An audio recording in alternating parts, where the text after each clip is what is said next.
Hey guys, welcome back to the Opportunity Architect. This is day 3 of our daily update series. Yesterday we talked about my why, the big picture. And for today, we'll get back to the code. So in day 1 of our daily update series, we identified some issues like infinite looping and the issue of having a compulsory second LLM call with every request. So whenever we send a prompt and a tool is called and we get a tool response, it's being sent back to the LLM before we get a final response. And I decided to check with Gemini what we can do about this. And unfortunately, the standard LLM agent is not designed to bypass the second LLM call, because the core flow is always reason, act, and reason. So the two LLM calls are an intrinsic design pattern based on the React principle. But luckily there's a way around this, which I found in this GitHub issue. So someone said that we can just set skip summarization to true, and this is exactly what I tried out. So here you can see I set the skip summarization to true, and then if we go back to our live tracker app, and then head over to our chat section, and then we say, I'm currently recording a video in my car.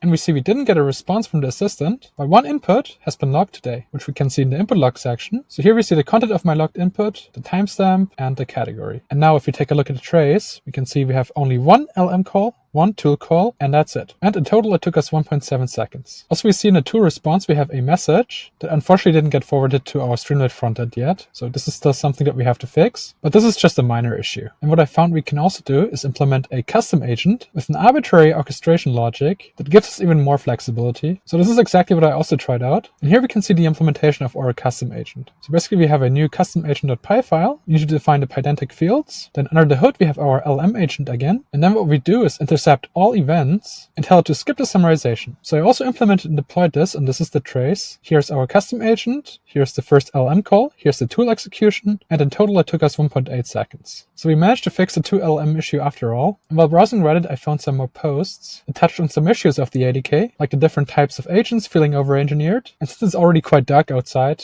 we'll touch on this tomorrow. So I hope to see you guys again tomorrow. Let me know in the comments what you think about this update series. Leave a like, subscribe, and good night.